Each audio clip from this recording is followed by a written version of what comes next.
What's good? Welcome to First String Podcast. On today's episode of First String Podcast, we have the one and only Mike Callow joining us. He's going to give us a little Commanders Ravens preview. He's going to recap Commanders Browns for us as well. And if we got Mike, it must be getting close to hockey season, so he's going to give us a little bit of that Washington Capitals insight. All right. We also got our guy, PG County's own, Eleanor Roosevelt's own, he a Terp, Raven, Jermaine Lewis joining us as well. He's going to talk about the Ravens and what they did versus the Bengals. And he's going to look forward to this matchup with the Washington Commanders coming up this Sunday. We got a packed show. Say's going to bring leaking oil. Al got a foursome. And did anybody have Robert Saleh as the first coach to be fired on their bingo card? If you did, bring your ticket up to the window. I hope y'all ready. Y'all know what time it is. Let's go. It's wartime, baby. This is what you signed up for. This is what we work hard for. You for. Y'all the first string. Y'all got to go set the tone now. Hey, let's go. Lace 'em up. It's the First String Podcast Show. Hey, let's go. They spitting facts on the First String Podcast Show. Hey, let's go. Let's go. Hey, let's go. Cause it's time for the First String Podcast Show. Hey, let's go. Lace 'em up, it's the First String Podcast Show. Hey, let's go. They spitting facts on the First String Podcast Show. Imagine talking sports, having fun with the fam. At a starting lineup, First String is what you have. An entertaining stream with the Pro Bowl cast. When the viewers chime in, they gon' answer what you ask. Representing for the Queens, yeah, we got Lady A. A super knowledgeable woman who can break down any play. Said from the South, so he rep GA. The Falcons, the Bulldogs, the whole Peach State. Drunk Uncle Al, only way you can describe him. Every time he crack the mic, you know he gon' be wildin'. Last but not least, it's my man Toothpick. Commanders is a squad and he the captain of the ship. So if you feel the vibe, go ahead and tune in. Like, subscribe, recommend to a friend. Nah, for real, like, subscribe, and recommend this to a friend. Hey, let's go. Cause it's time for the First String Podcast Show.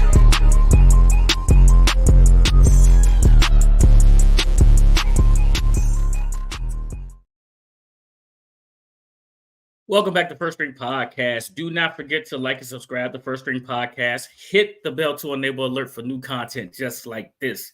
The most important part, though, is that you tell a friend to tell a friend about First String Podcast. Give us that good thumbs up as well. Without further ado, like I said, my guy said he's running a little late. We got those regular 9 to 5s, but it's okay. You know why? Because HR's here to put a fine on them. Hello, Lady A. Hello. And How you guys are you? always have fines, so you're right. Well, listen, I'm going to ask for a grace period for said. Give him a little bit of time. He called in ahead of time. He let us know.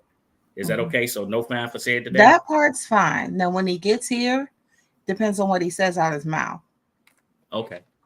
That's fair And then enough. today I hear that we have a lovely leaking oil segment. So We are supposed to have a great leaking oil set this weekend. Yeah, so for sure. Well, I don't know. I can't hold back the fines.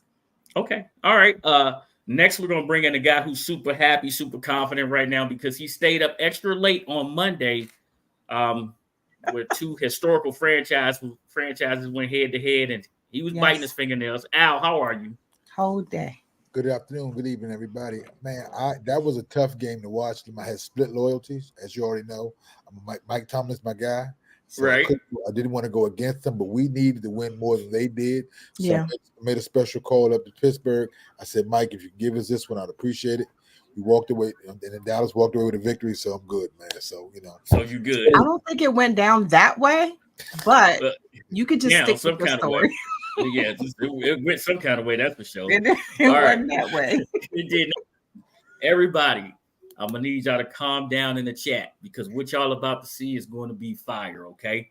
Just calm down, tell them relax, put the screens and on. breathe. Let's bring our guy in from you hear him on the radio. He does his own thing. He has his own show now called The Line. Our guy Mike Callow. How are you? Hey, Mike. Yeah. Guys, what's going on? Nice to be back. Yeah. Oh, Jermaine dropped. He got to be jumping back in. Everything's good, Mike. How are you? Hey, man, I'm good. Our team's winning somehow, some way, and it's the coffee tastes better, the meals taste better, life is good, man. Burgundy and gold's everywhere.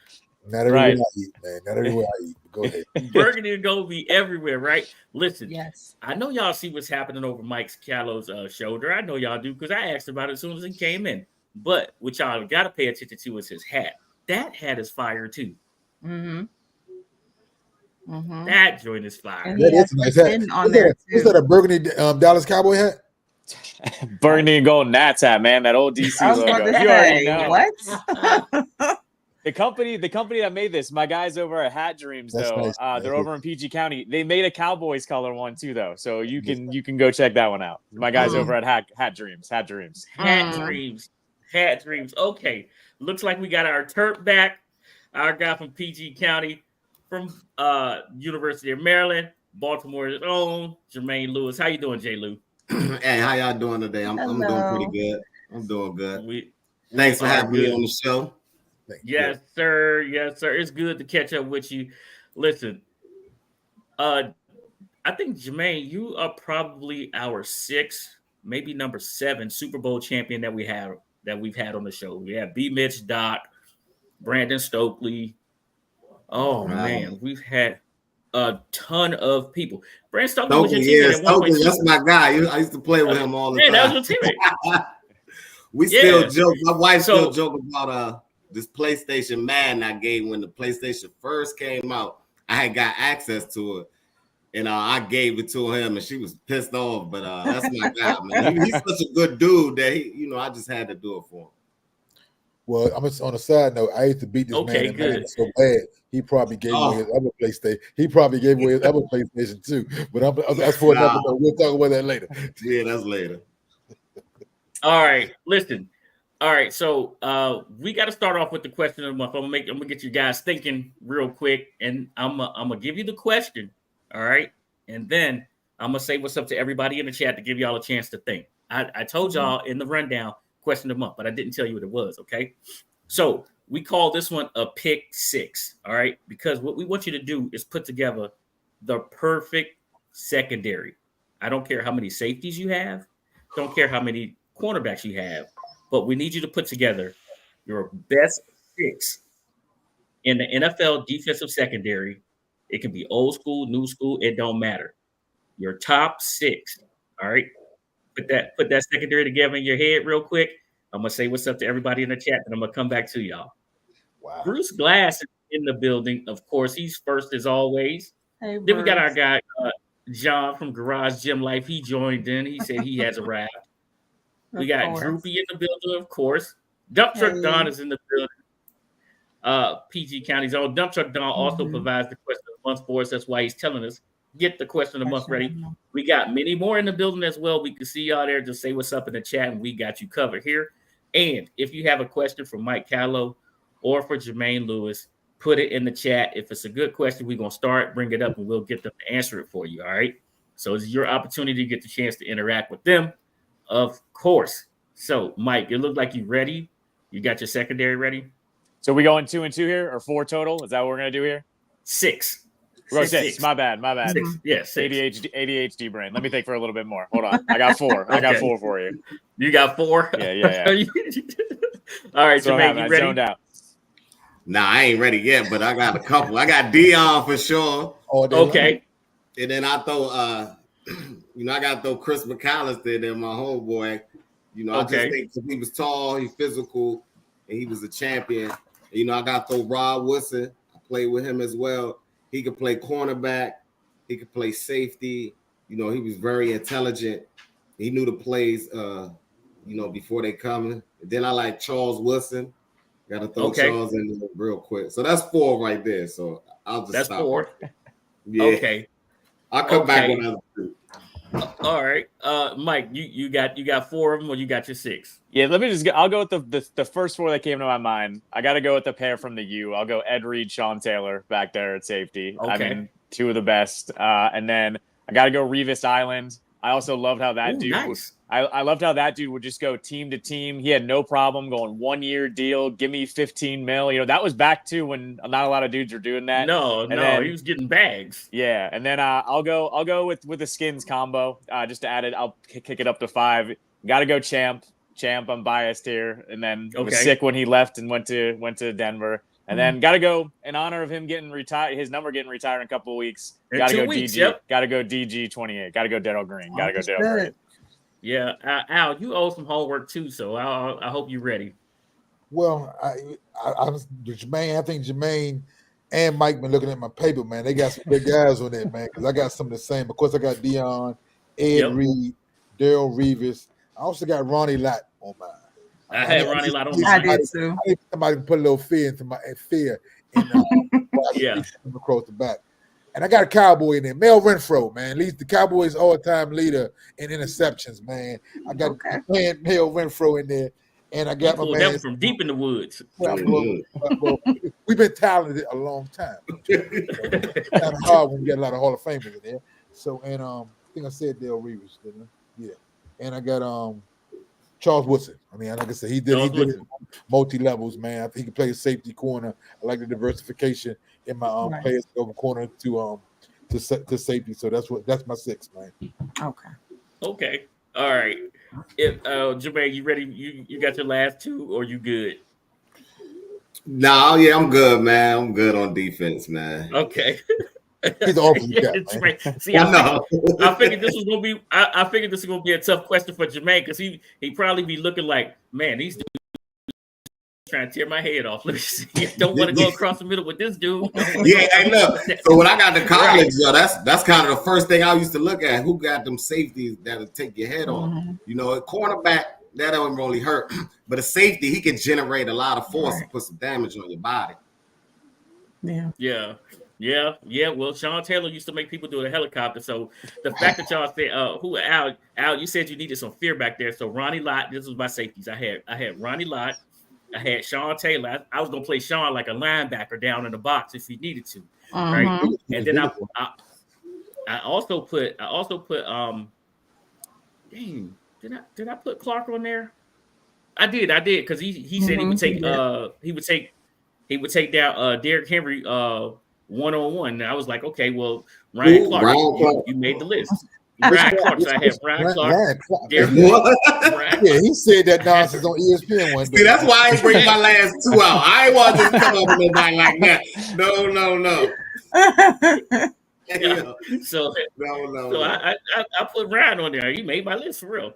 All right, let's do this. Let's get into Sunday's games, okay? Let's start off with the Commanders. We had the easier game. We set our quarterback. And then we're going to come to you, Jermaine, and give us a recap of the Baltimore Ravens versus the Bengals real fast on what you saw. And then we'll get into Washington Commanders versus the Baltimore Ravens coming up this week. Since it is Ravens week for us Commanders, and, you know, y'all are probably like, oh, we just going to beat the team down south, but not so fast. We're going to talk about that a little bit. All right, Callow. Let's get the recap for the Commanders-Browns, please. I mean, what else is there to say except Jaden Daniels probably had one of his worst games so far as a pro, and they messed around, blew out the Browns. He didn't even have to play the 4th quarter. I mean, he did the cardinal sin, threw a pick on the 1-yard line, didn't look phased at all. And once again, this team, the best thing they do, and he's getting all the praise for it, the best thing they do is run the ball. It was another day where they run for 200 yards. Scored another, 3 touchdowns again? First time in franchise history, they scored 3 touchdowns, 3 straight games. Like, the run is setting up the pass here, and the rest of the league is probably trying to do the same thing here. But this was a team that they should have beat. I don't know about you guys, but seeing it from the stands, the Browns didn't really look like they wanted to play. Like, their body language looked bad. They didn't look like they wanted to be there. And Deshaun Watson couldn't be a more opposite type of leader than Jaden. Jaden, I think he's instilling this belief with the whole entire team. You go on the other sideline, that dude inspires nobody. So this was a game you show up and you beat a team like that doesn't seem like they're that interested. All right. Well, I did want to ask you a question about this.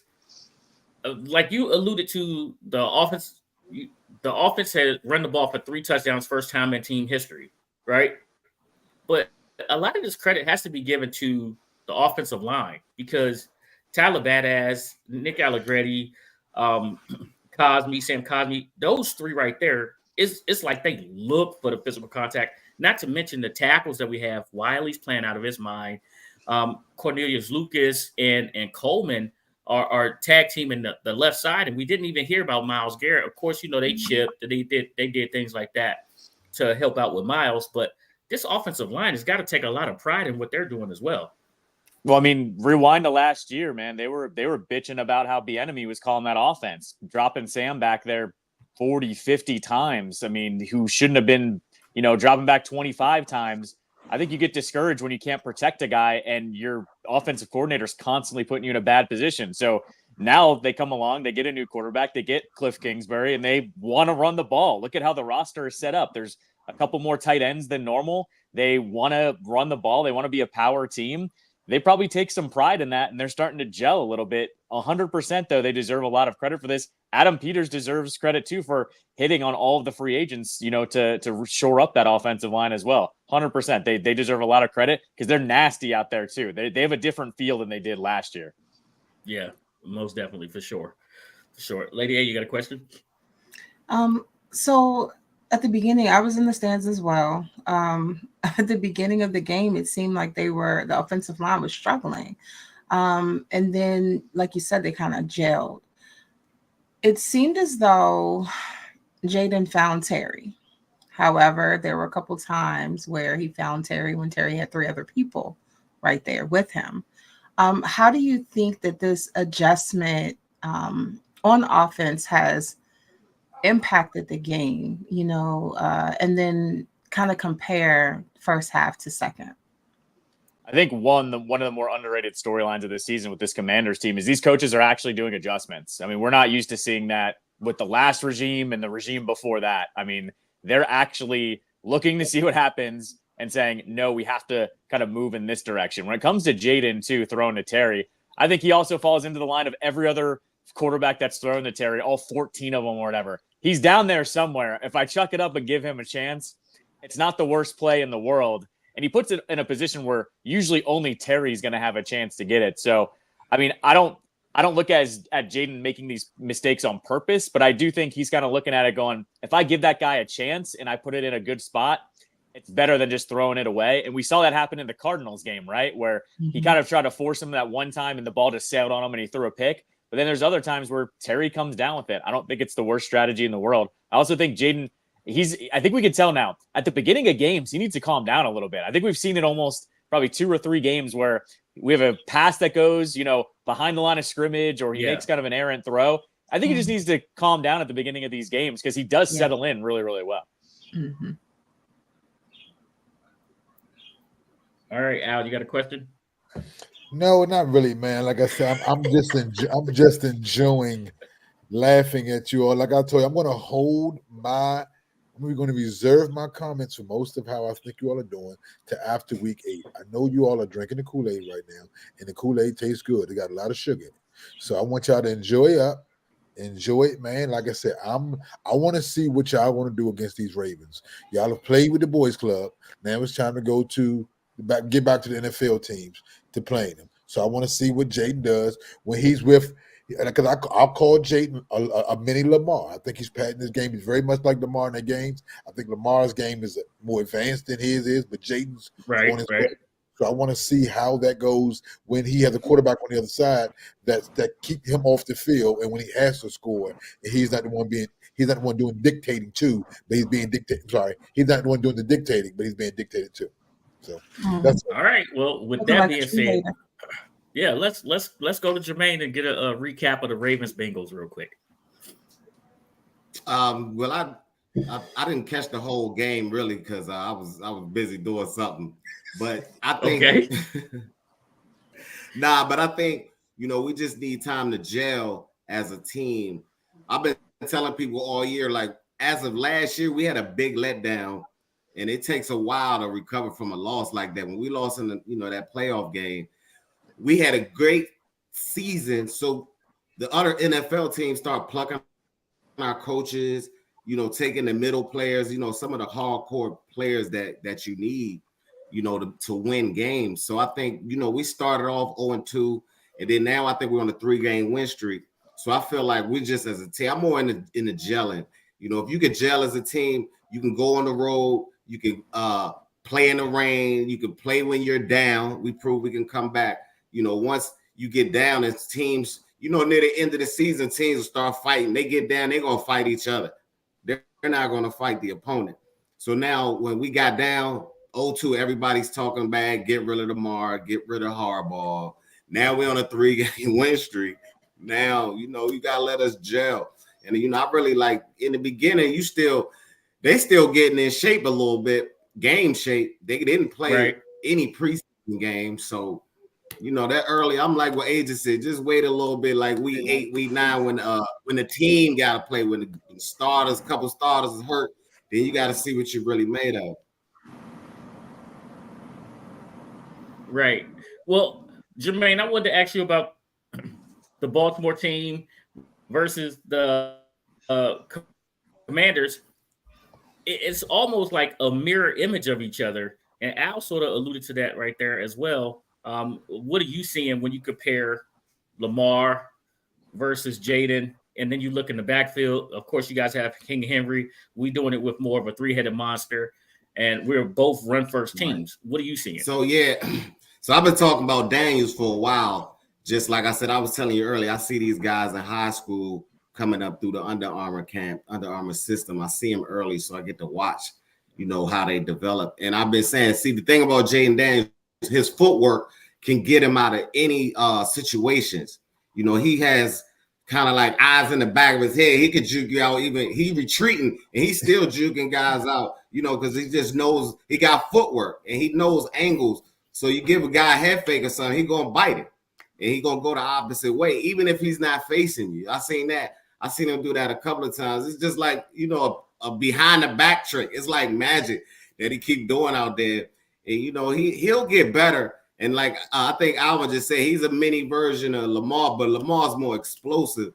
But this guy more, Lamar like a 100-meter runner, and Jaden's like 200 hurdler or something. He's like you can throw some hurdles in front of him. He seems like he's gonna be his feet. You think about his feet so light. Lamar running with more power. So okay. I think we're gonna blow him out for real. I think anyway, but because no, that's not happening. Lamar don't fit with NFC. You know what I mean? NFC like 16-1. Who you gotta go with the odds, really, man. And then the young cat going to be like, I'm Lamar. He like, I'm a bad. He gonna think he battling Lamar. He's so young. He think it's just gonna be him against Lamar. The media is gonna play that up, and he gonna lose focus of what's really important. Man, that's just my thoughts. Thank you, Jermaine. Jermaine, you're talking you're supposed to. I'm telling you, I'm calling it right now. Washington's leaving out of Charm City with a W. We're leaving. You said 16-1 versus the NFC. 20-1, actually. He's about to be in. No, Lamar is, man. That's facts. I ain't even lying. If I'm just saying, like I said, if I ain't watched the game, I just go Lamar versus the NFC. He's 16-1, man. Y'all gotta pull something out the hat. Ain't nobody used to seeing that speed. Now Jaden gonna help y'all conference because now y'all get used to preparing against that speed. Nobody in that AFC East can run like that at quarterback position. You're right. NFC. You're right. You got to see Lamar live. That's why the Bengals can play and Pittsburgh can play with us because they used to seeing it. The NFC ain't used to seeing that speed at the QB. Trust me, man. That record speaks for itself. It's the speed. But you can't practice unless you put your best receiver or running back at quarterback at practice. You can't simulate Lamar.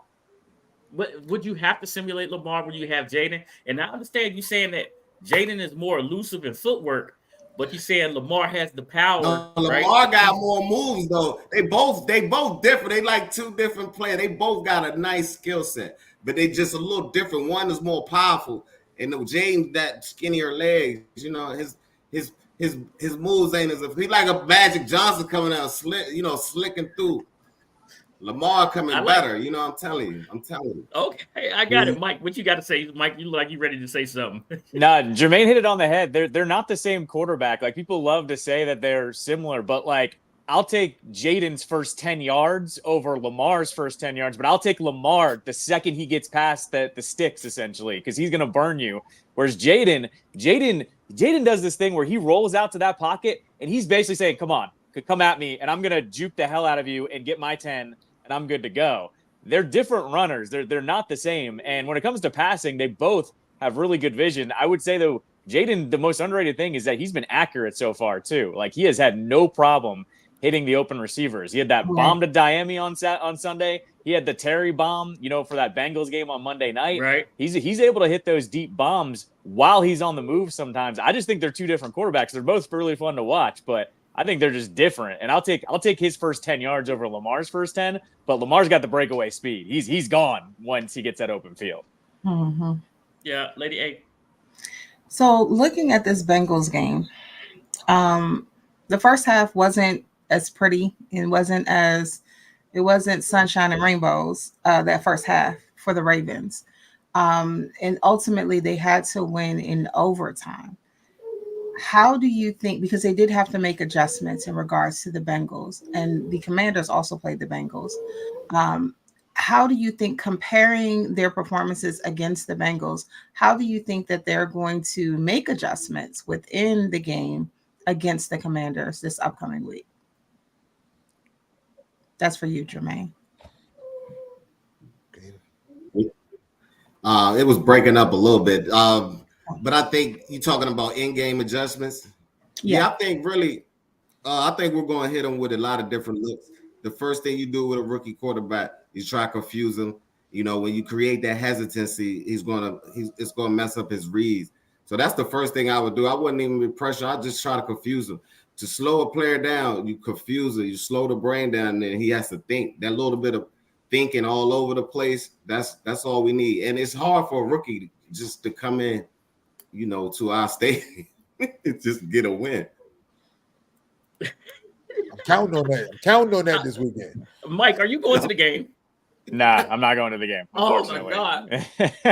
I know a lot of people that are going though. I know a lot of people bought tickets up. I'm just saying. Yeah. So I was already told that ticket is going at $300 in the nosebleed section. Yep. Like the DMV, when both teams are good, I think this is really good for the NFL because the teams are so close.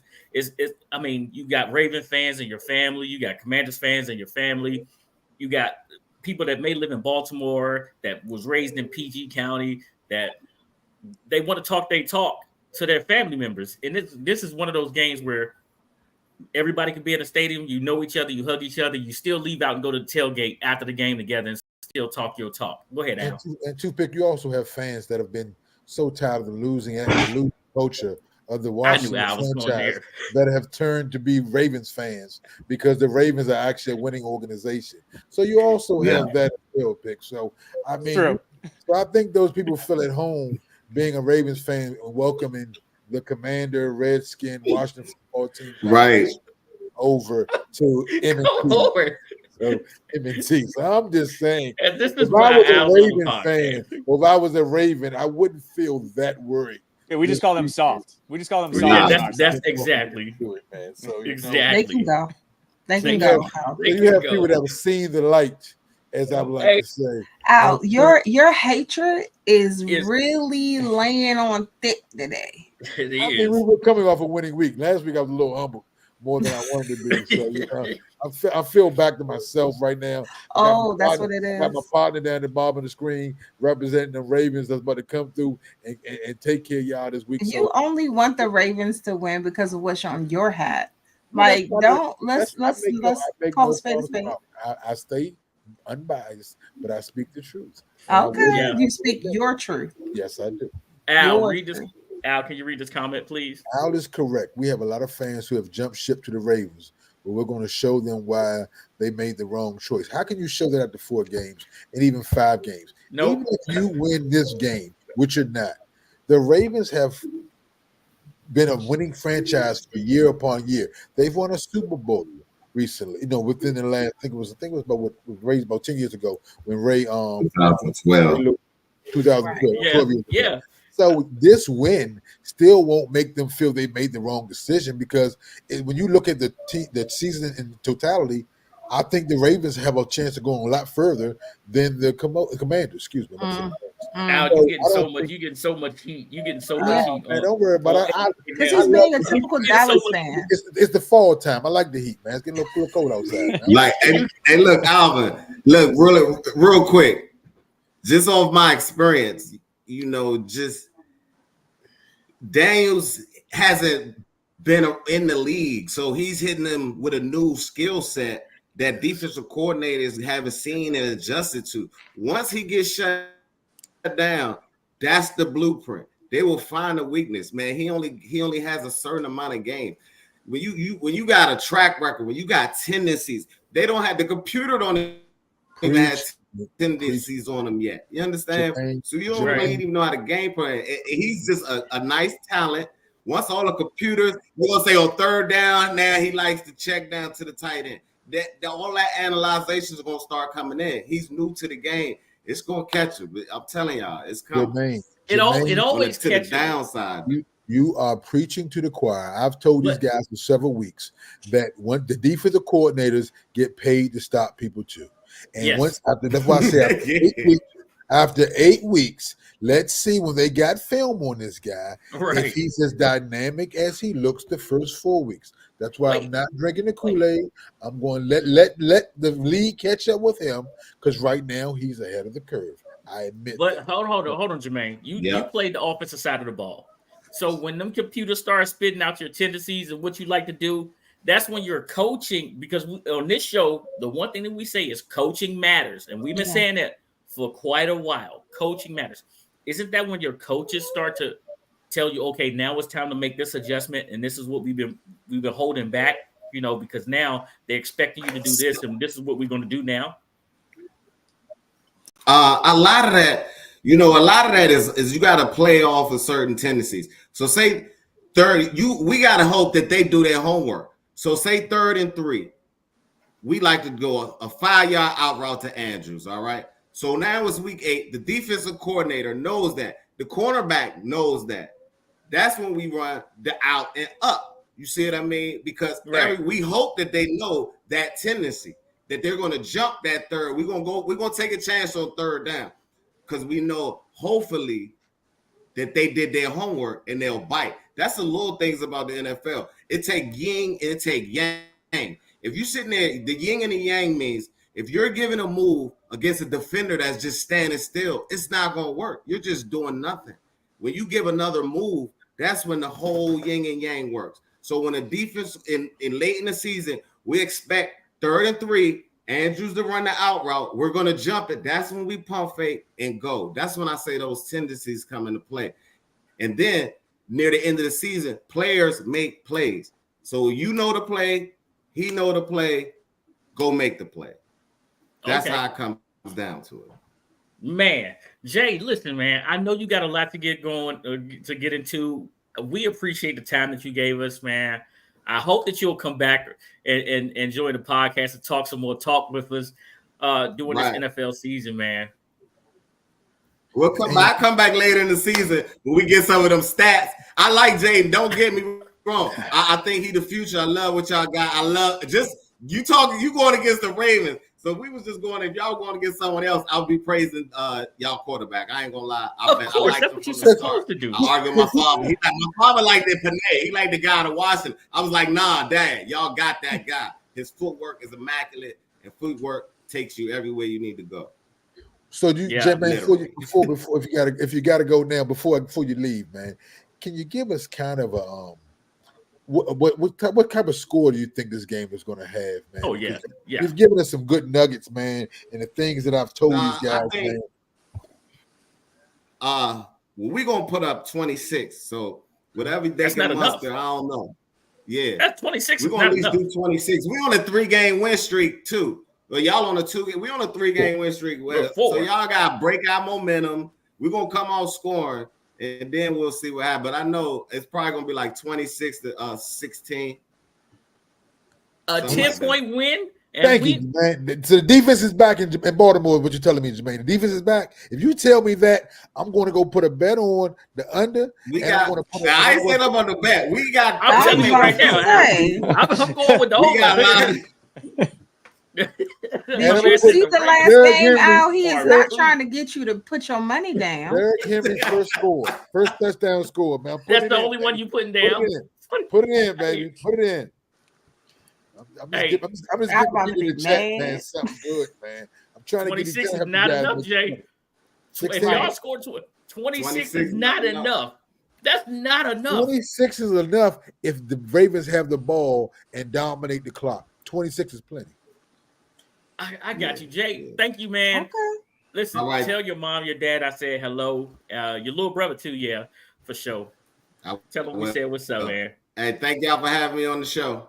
No problem. Appreciate you, big guy, man. Yeah. You're welcome anytime. As he'll tell you, welcome on the show anytime, especially preaching these fine words of a Raven victory this weekend, man. He's such a hater, and that's why Al's on the show. Al's on the show, you know, he just welcomes all the haters, man. Thanks, Jay. Appreciate you, man. Right. That was Jermaine Lewis. You know he a Turk. Oh, hold on. Jay's still saying something. Hold on. What you got, Jay? What you say? Oh, no, I'm good. Oh, no, I think okay. He was shutting down. Okay. Yeah, you know Jay's a Turk. He's a Turk. Man, you got Eleanor Roosevelt from the professional, man. He gave you the PG information. County, baby. He gave you okay, but Al, he's a professional, but in a biased situation, and he even let it be known, Al, if it was another team, that he would be praising Jaden Daniels. So you can't put your money down on that. Now I will say, if I'm not correct, I've known Jermaine for a lot of years. We know Jermaine since first grade. Club. First grade. But I'm just going to say this. I believe he was a Commanders fan or a Redskin, whatever you want to call it. Fan. He was a Redskins fan. He was a Raven. Drafted. And when he became a Raven, of course, I mean, but it makes sense. That's where his loyalty goes. Over. He, like, real talk, out of anyone that I've ever come across that was a Commanders fan and switched over to the Ravens, his situation is unique and it makes sense. He played for them, won a Super Bowl with them. It makes sense. Now, these fans out here that jump ship, they trade because the Ravens, they're soft fans, and let them go, right? Because and a lot of them they didn't even leave until Ray Lewis was gone. So I mean, just let them go. That's okay. Lady, can I say something real quick? Because you and Mike have been saying soft, and I'm just trying to understand something, man. If you drive a Ford, right, and the Ford keeps breaking down on you, but then you switch over to a Toyota and everything is riding smooth, are you soft for driving a Toyota and not driving a Ford no more? So, Al, why are you a Dallas fan? I'm a Dallas fan because I was a Tony Dorsett fan, and I grew up loving Tony Dorsett. And then, does Tony Dorsett play on the team right now? No, but once it's entrenched in you, it's in you. And my team has given me enough to hold on to not. My team hasn't broken down on me that quite yet. It had it's happening. It had a couple tough. Had a couple moments. I needed an oil check. It's October. You're good. You're fine. You're good. You're good. Hey, January, Mike, don't that DC stand for Dallas Cowboy on your hat? No. I need one of those. I had a nice burgundy shirt I was with. That's a nice Dallas Cowboy hat you got on, Mike. I'm sure you like burgundy. If y'all see Alvin, it probably brings out the color in your eyes. Yeah, if y'all see Al out in burgundy and gold, just know he just sipped the better know it ain't me. I better know that it brings out the color in your eyes. You can call that guy another name because it wouldn't be me. I don't got that burgundy and gold in my. I'm sorry, I don't have that maroon and yellow in my closet. I don't even call it burgundy and gold. It's burgundy and gold. Gold is for champions. Y'all are maroon and yellow. I keep telling y'all that, man. Okay. Gold is for the top of the NFC East right now. Is that what you said? I thought that's what he said. That is correct. Let's switch gears real fast. All right, we'll come back to football here in a second, but what I really want to do is I want to talk to Mike Callow real fast about a little hockey. The NHL season kicked off today. The Caps start their season on Saturday. Yep, Saturday. This Saturday. It's been a youth movement with the Caps here, Mike. Tell us about it. Yeah, so I mean, I'll give you the cliff notes real quick. Like, long story short, TJ Oshie and Nicholas Backstrom, they're both being put on long-term IR. It means the Caps got a bunch of money to spend and a bunch of trades that they could do in this offseason. So what they did is they kind of did an Adam Peters. They flipped half the roster over, signed who they could, traded who they thought could come in here. They're trying to go for one more cup with Ovechkin at the helm for the next 2 years. And the biggest trade that I'll tell you about is a guy by the name of Pierre-Luc Dubois, who they traded their goaltender, Darcy Kemper, who had fell out of favor to the number 2 spot. They traded him to LA for a second-line center and Pierre-Luc Dubois. It comes with a big caveat, though. Dude has 8 years and like $80 million left on his contract, and he was not great out there. So this is them going for like beyond a home run type trade. They are hoping this works out to get them some talent that they didn't have before, trying to get some youth into it. They've got a lot of young players, though, that are really good. And so that's where you've kind of got to pay attention this year with the Caps. If they end up missing the playoffs, watch what the young kids do. That's what happened last year, and they ended up sneaking into the playoffs when they probably shouldn't have, a little bit early, a little bit ahead of schedule. So watch the young kids like LaPierre, Connor McMichael, some of these other younger defensemen that have gone through, and see how they develop. That's really what I'm paying attention to this year. And then, of course, if Ovi scores 43 goals, he breaks the record. So that's the other thing you're going to be watching out for. Right. That's what we're talking about right there. That's what we're talking about right there. Which I think he can. Absolutely can, for sure. Mm-hmm. Well, it's going to be a good Cap season, because at first we thought it was just going to be a Ovi watch for his goals, but it looks like, you know, the general manager did his thing and made some things happen so that the roster is competitive and we can go all in again. It's all about the goalkeeping and rocking the red for real, right? For sure. And they shored up their goaltending a little bit too. The guy named Logan Thompson, who actually was in their minor leagues years and years ago. Mm-hmm. Good story with him. He played for Vegas, won a cup with Vegas. Now he's back here. It's a nice little homecoming story because the Caps gave him his first chance to be a professional goaltender. So he's back in, and then you got Charlie Lindgren, who was really good last year. Yep. So it looks like the netminders will be pretty good.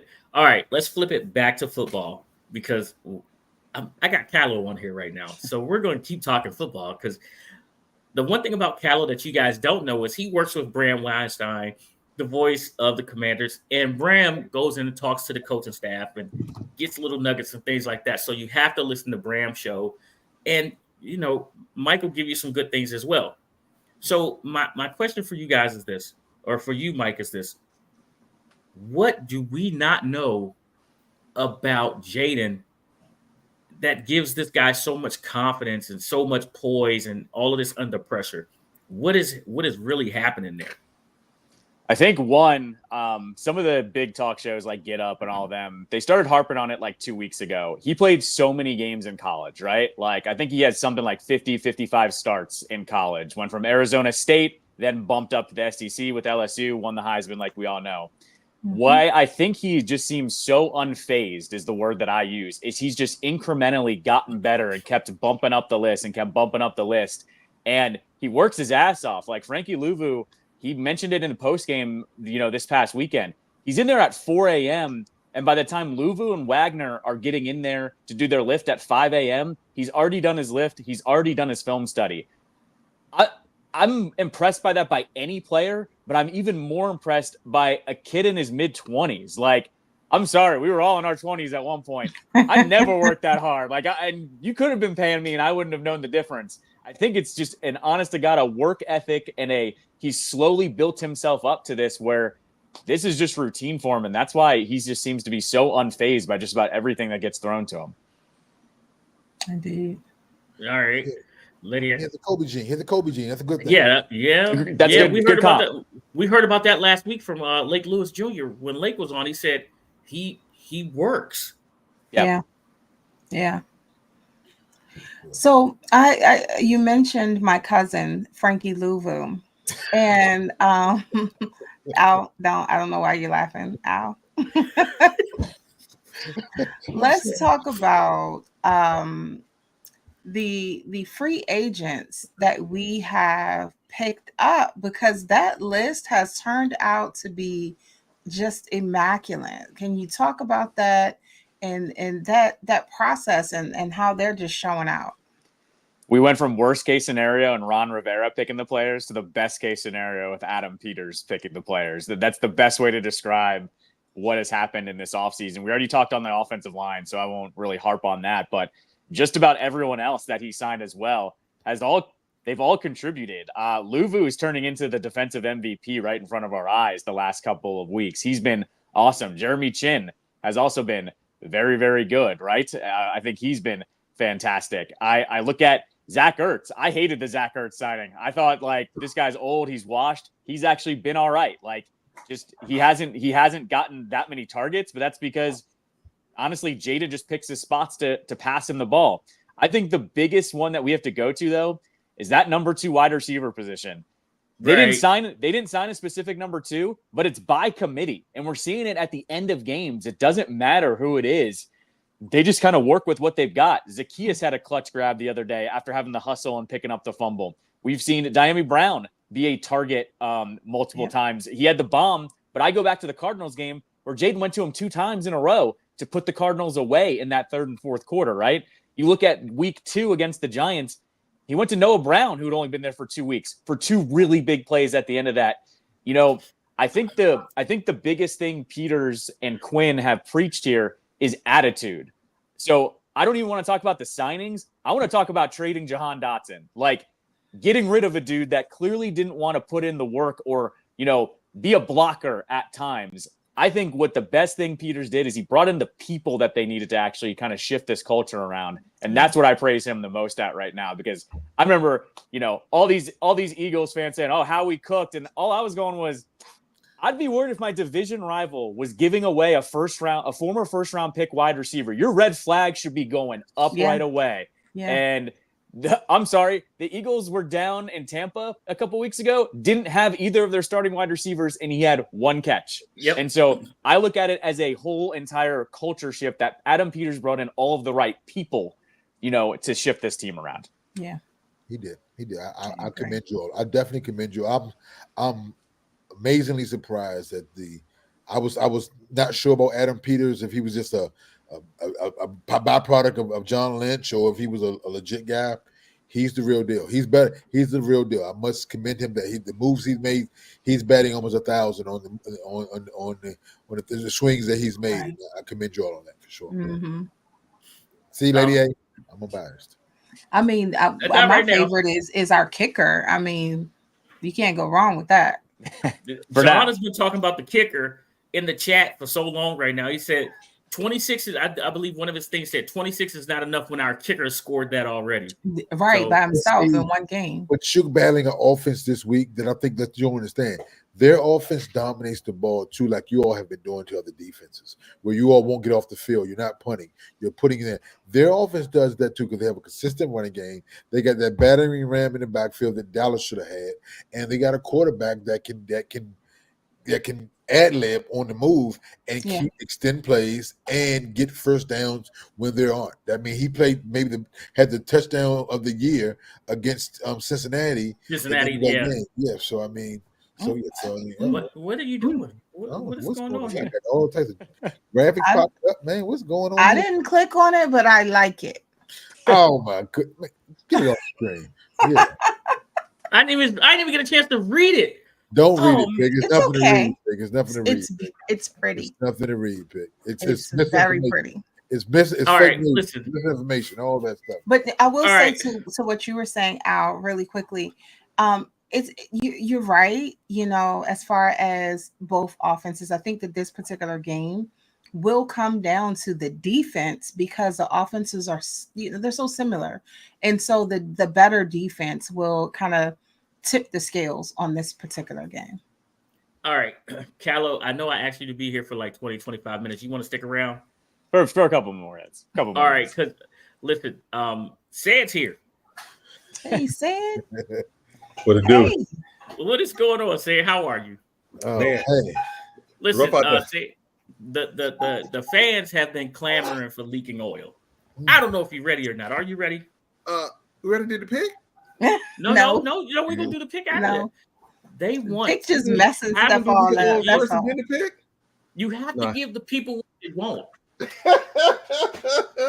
Ashley, no. He's looking for props. Look at him. He's looking for his props. I just walked in and I don't have He don't have his props. He don't have his stuff I ready. don't have my prop. All right, so we'll do this. We'll Hold on. We'll go with the foursome. Hold on. He said he gonna make it happen. This was real easy. This was real easy. Oh well, let's do this right then. If we're gonna do it, Put them on, shine, baby. Mhm. all right. If we're gonna do it, let's do it right. Here we go. Y'all know y'all been waiting for it. You know you want it. It's what the people have asked for. We got to give the people what they want. The people want leaking oil. There's only one person that can bring you leaking oil, and that's my guy Said. Leaking Oil has no sponsor this week because last week was so terrible. The sponsors all walked away. They all left. Hey, They it's all- brought to you by Blink. Always got to up in your eye. All right. Mm. Let's go. Sid. Always. Now you know what? I'm not gonna get no prop.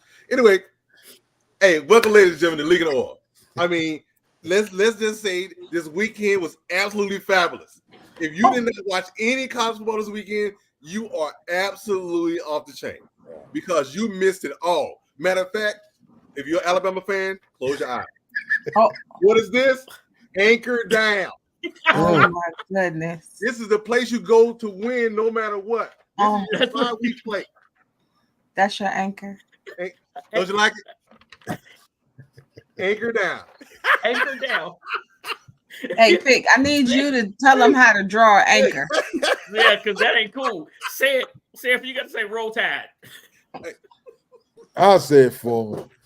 No roll tide. No rope. Hey, anchor down. Oh my goodness. This is what happens when you gloat after winning a game that was a good, highly contested game. The wide receiver, Mr. Williams, changed his icon to Michael Vick holding a puppy. That's what you get. It's called instant karma. How about that? Say, what I tell you, Pick? What? He trying to get some. He trying to get fined. He trying to get I fined. didn't make this up. Oh, okay. Come on, man. I can't make this. I can't make this up even if I try. You can't make stuff like this up because it is what it is. It Okay. is what it is. Now, on the flip side of that, when you got a team down 25-3, you don't let them come back. Mm-hmm. The University of Miami. Heck of a win. You left Hey, it hard. crap. They say, you know what? We're going to beat y'all like this tornado is coming through. Uh-oh, my bad. Hurricane. Said time out. Too Right now. soon. What? Too soon? Right, way too soon. Too soon, man. It's people displacing their houses right now, man. There's people running right now. They're evacuating. Yeah, in the middle of the Hey, evacuation. but you know what? I can laugh Did because you it hit not my hear about hometown. milk? Wait. I can laugh a little bit. It hit my hometown. You said too soon and too early. Right. You didn't at even wait for the same next time. one. You didn't even wait for the next one. Hey, Right. We in the shout out- middle of two. Shout out to all my family in Valdosta, Georgia. I'm glad everybody's okay. But I had to, Okay. get a ride the way. Anyway, moving on. Moving on. Oh. I'm sitting in the fine. Don't worry, y'all. FedEx will be at his house Hey, tomorrow. you I don't, was you, just you don't realize the props that I had ready for this week that I just got in here. I just ain't had a chance to get all my stuff. You just don't know. I had so many props this week. We know. USC. We can, USC, Ooh. they are who we thought we were. Ooh. You know, let's just be realistic. mm-hmm. I don't care how far he can run from these defensive teams. It's not going to work. You're going to have to show up sooner or later. It's not going to work. You can't keep running from them. Guess what? They're everywhere. Yeah, they are. Everywhere. Yeah, they are. See? Hey, this is going to be a short league of oversaid today. Thank you guys for joining me. All right. Listen, Anchor down. that was leaking oil. Maybe we can get a sponsor back next week. Hopefully, it's not brought to you by Strong Winds or Cat 5. Right. Who knows? That was leaking oil. Because somebody is coming at Say It. Somebody Stop is leaking. coming at Say It. We are not trying to get Say It canceled today. Hey, you just don't know, dude. Them 5 games this weekend, all them 5 upsets, I had so boy. Man.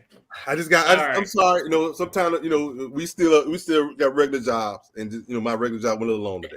It went a little long. It's about as long as mine went yesterday because I didn't get off till 8:00 yesterday. So I totally understand. All right, listen. Let's get this thing back. Oh, garage gym life said the Jets are leaking what did oil. John say? He said the Jets are leaking oil all over Robert Saleh. Hey, you know what? And that was in They there. got salsa that'll help. Because he had a bunch of personal fouls yesterday. So he didn't help neither. Oh my goodness. Robert Saleh. Lady A, did you have Robert Saleh as your coach's bingo card as the first coach to be fired? I stopped playing that bingo card because I do identify when a team is a hot mess. So it's not a surprise because we've all seen what we've seen. When I put it in the chat this morning, I know y'all thought I was joking. I wasn't. I didn't think you were joking. But literally, everyone probably would have thought it would have been Dallas's coach that was gone, Carolina's coach that was gone. That could be another. Who else are we waiting on? No, they're not gonna fire Carolina coach. This is his first year. Yeah, well, and plus Dallas has too much class to do a Bush League thing like the New York Jets did. I remember if y'all would have lost to the Giants, no, we would have voted. I'm just telling you, Jerry is hard-headed. I think but he's a good headlines guy. That's a Bush League move. There's no way Robert Saleh should have been fired if you're gonna keep hacking. That's all I'm saying. The defense wasn't the problem there. The offense was. So that was a Bush League move. I thought personally. So I didn't necessarily follow that. But Dallas, we've never fired a coach mid-season. We might, like I said, we would have. He may be gone after the season. But so I don't think it's class. I think Jerry is he's hard-headed and he's like he's always been kind of set in his ways. He's like, I'm right. Even if he's wrong, he doesn't make any moves until the off season because it's not newsworthy when it's in the off season. So I think that's what it is. So you're right. I don't expect that from Dallas mid-season. I would be shocked if they did something like that because Jerry, his ego won't let him do something like that. Because it would say that. Go ahead. I'm sorry. Go ahead. Yeah, I'll answer this one. Then I got a bolt. But for this one, Ali hit it right on the head. This has been the offensive problems, not the defense's problem. Mm-hmm. This one, I know everyone's saying, it's not Rodgers, but it reeks of Rodgers saying, don't fire my guy Natty Hacks and, fire the head coach. The other part that I don't really understand with this firing is, I'm a big hockey guy, right? And when hockey coaches get fired, they look for a soft opponent on the schedule or a long break. So when they play the next game, it gets them a little confidence going. Maybe you turn the season around. That works in hockey. But in football, you fire a head coach, you're flipping everything upside down. They have a game against the Bills on Monday. Yeah, they're first in the division.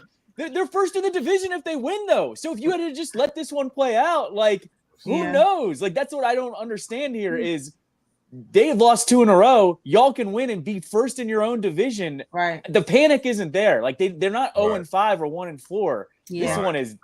I'm glad we're not that organization. Right away. Not anymore. Right. We have a stable owner now. We have a heck of a GM right now who's got to be up for GM of the year because of all the player moves that he's making. We got a solid head coach, and I said this a little earlier. Your organization has to literally be lucky to have all of those things line up. But the most important part is that when it comes draft time, you have to have the players there for you to select the correct player. Because you could wind up with a draft. And y'all can say pick you hating or whatever right now. But you could wind up with having everything line up. And you have a Trey Lance, the number one QB coming out. Or you have a Zach Wilson, right? So it all takes luck. You have to have everything from the top all the way down be correct. But to your point right there, pick what you just said. And I have a question for Callow too. Look at what you just said. Zach Wilson and Trey Lance. Right. San Francisco was able to take that loss Pivot. and pivot off of that. The Jets haven't recovered since. No. And that's kind of the point. Go ahead. But if you look at it too, if you got to look deeper, it's sort of like the Robert Griffin, Kirk Cousins draft, right? When what San Francisco did was they took Trey Lance. Trey Lance and me and said it the whole time is this kid didn't play enough in college, but then they took Brock Purdy, who did 4 years at Iowa. Iowa State. Yep. Mm-hmm. Yeah. Yep. And Callow, question. Yeah. Do you buy that Woody Johnson said he talked to Aaron Rodgers last night and said nothing about this firing to him, and this wasn't something behind the scenes that Aaron had to sign off before doing it? Zero shot. Like, come on. Like he had, if he wasn't talking about the job, he at least said, "Hey, how do you think Robert's doing?" Like you know what I mean? Like he had to at least have asked how his head coach, because I think we all got to remember too, not this past game, but last week. Yeah, the Broncos lost. Remember, Saleh said something along the lines of like, "Oh, maybe we have to scale the offense back because we took so many penalties." And right away, Rodgers said, "Or you could just hold people accountable."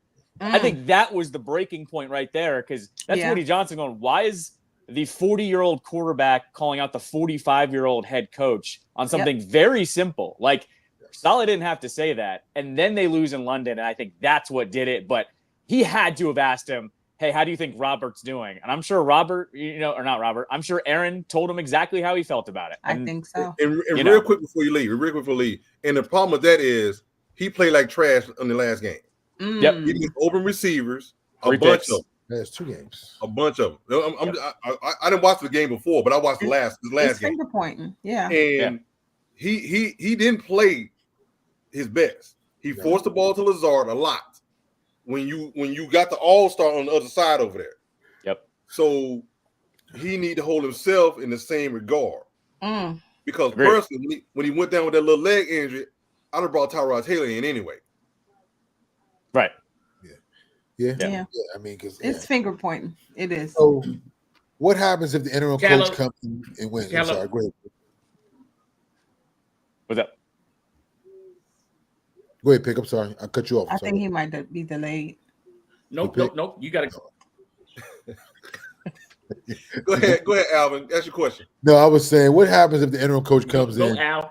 and win games, man? What happens is this? What does that leave the Jets? You're insider.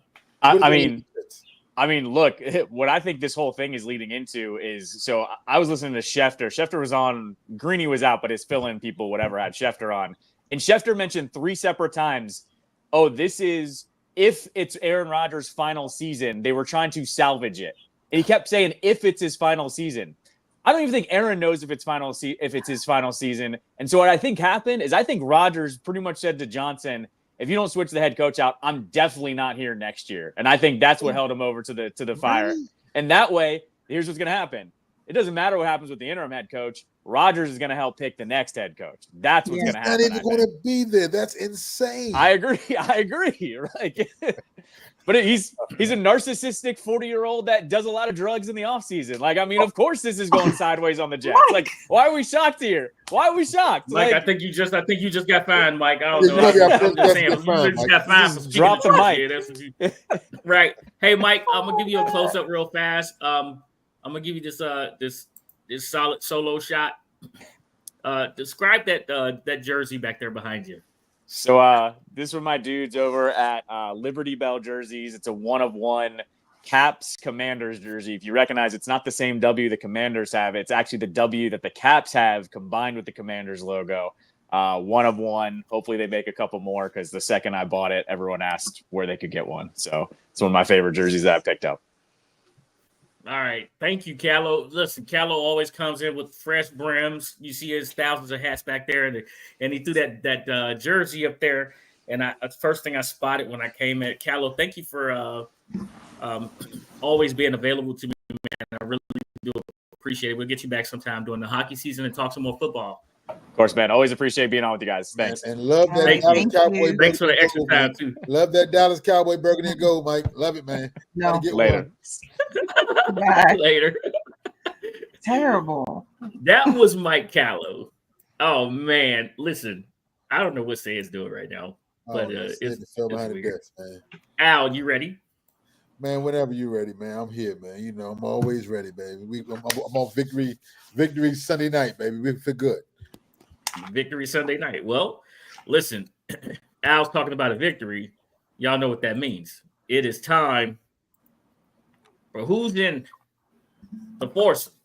Who's in the foursome with Al? So basically, what this is Al's going to tell you guys his top 4 performers from this NFL Sunday, and it looks like you may have a little bit of a budget there, Al. I'm getting right because they didn't spend it today. Say it didn't spend it this week. Titleist has called in, and we're fielding some offers. Wait, you said Titleist? Titleist is called. We're fielding some offers from them. Well, you got to pick them. They're expensive. But they give good money, lady. Exxon and Left said, and then I'm thinking because he went over budget last week with his. But like I said, who's in the foursome, man? You know the criteria for the foursome. You must have won. You must have been exceptional this week or throughout the whole season, and you have to be. I'm making the call to the GM and to the owner to tell them that you got a day off this week because you were so good last week. You get in my foursome this week. We're going to a brand new course, man. We're going to Tiger Woods courses, the old Tiger Woods course in Missouri, man. We're gonna get there before it gets cold, man. You got to get it in before it gets cold. We got a real nice course, man. Tigers just opened the course, man. The resort it's been open about a year or so, man. We got a fresh foursome, and we're ready to go. The first man in that foursome, we've spoken about him a lot tonight. Slim Shady, Lamar Jackson, 348 yards. 55 yards rushing, 4 TDs, and probably the player of the year, and a comeback win against the. You make sure he have a lot of drinks too.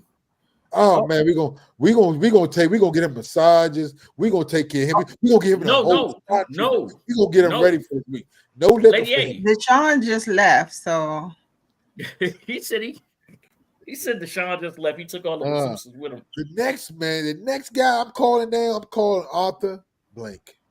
I'm gonna tell him send that man Kirk Cousins to my foursome, man. 509 yards, 4 TDs. Man, I messed up my pick because I had Tampa Bay with the points. Yeah, messed mine up. Such an impressive win. I don't mind because I must say Kirk is revived. And like I said, Kirk, man, tell the wife and kids, man, you got a day off, man. Come in the foursome, man. We're going on out to those odds, man. Next guy, man. This is new guy. I didn't even know who this guy was, but I'm learning more about him every week. Helped the Giants to an impressive upset win in Seattle. Cost me a little bit. Tyrone Tracy, 18 carries, 129 yards. They said the running back is dead, and the stats are proving that this year outside of Saquon and Derrick Henry. But Tyrone Tracy, 129 yards, 18 carries. Man, I must tell you, man, call the coach, man. I'm calling the people in New York. Say you off this week, man. Come on here. I need you on my foursome. And last but not least, just so they don't think it's all offensive. It's all offensive, lady. You notice that it's all offensive. No, it's not. I noticed. I'll tell you why it's not. Because my last guy is a defensive guy. And I got to make another call to Bishotti. I got 2 of your Ravens that I need to come on over. Roquan Smith. Are you kidding me? Frankie Louisville should be in there. There you go.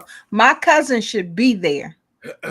This is Al's sponsors. I apologize for the interruption. This is Al's foursome. I didn't hear nothing about Lady A. The Al's AL, not A's foursome, not T6 foursome. This is Al's foursome. I'm making a call. I've made the tea time, so I'm inviting who I want to invite. So the last person, it won't be no command. I put 2 commanders on there 2 weeks in a row, and that was the last thing. If I got to, there's a problem. So this week is Roquan Smith with 15 tackles, and I think he might have had a sack. Roquan Smith, another Raven. We're gonna treat you good, get you ready for the big game this weekend. This is a heavy Ravens foursome because it's gonna be a Ravens week in the DMV. Make sure they play 18 holes. Make sure they play 18 holes. Play 18 holes. We're gonna get them all Gatorade up, man. We're gonna get them rubbed down and all the good. We're gonna get them. We don't get them Deshaun rubbed down. We don't get them Deshaun Watson type of thing. We're gonna get them a regular old. Get them loose ready for the game. Get them ready to go. Say the Lofton. So listen, that is Al's Foursome, man. We did have some honorable mentions. Say it. Hey, say it. I told you, Pick. Say it gonna get all the fines today. I thought about Drake London too. Said Drake London had, but I couldn't make it all offensive. They said I wouldn't get enough defensive guys in the Foursome, man. It's fine. It was getting a little bit better, man. But that's my Foursome: Lamar Jackson, Kirk Cousins, Tyrone Tracy, and Roquan Smith, man. Listen, that's and soon to be Exxon, hopefully. That's Al's Foursome, man. Listen, Commanders, y'all need to know. Y'all need to get it cranking to get back in the Foursome next week. Y'all need to get it cranking. Oh man, say it. We got a game to pick. Yes, we do. And since we got a game to pick, we got to go to update the stats from last week. I don't know. Hold on, wait. You sound a little too happy for this. To see. Oh no. I'm just happy in general because what was going on. To see what we did last week. There were some great games last week. There were some upsets. There were some games with the way it was supposed to go. There were some games there was touches and goals, but it was a good week. So with that being said, let's go with the picks for the week. Bam! Lady A was on fire. I felt it in my bones. Lady A is El Fuego. Look at that. 12 and 4. Just call me Steady Eddie. That's all you need to say. Steady Eddie. John G, there you go. Alvin, I gave John G the 76 because he didn't get the other game because he didn't get the Thursday night game. Pick, we'll talk later. We'll bring it to the principal office later. What is that, man? He talked so much trash last week. We'll bring it to the principal office later. So the updated stats are as follows. Toothpick list. Ooh, and just like that, Lady A jumps ahead with a 1-game lead. She's back. Yes. She's back at number 1. I should have went ahead and picked. I should have went ahead and went with Washington, but I know I digress. I'll take that L. It is what it is. Pick. I'm still coming. I'm not that far back. Let me tell y'all under 500. Let me say something about y'all about that real quick. I'm down 16. I'm sorry, 14. 14 games to pick. Yeah, I'm only 1 game behind him. 14. I had a bad week. We tried to tell you, Al. No, don't do that. Don't do That's that. That's called toothpick list. Listen, that's what this is called. Listen, I'm gonna tell y'all like this. What you gonna tell us? It's a couple of games that should have went my way, but when those 1 o'clock games didn't go my way, like I just knew that the 4 o'clock games was going to get worse. That 49ers game killed me. That game was. I don't know. I don't know why. Oh, wait a minute. I was going to pick Arizona. Never mind. Don't worry about it. I was going to pick Arizona.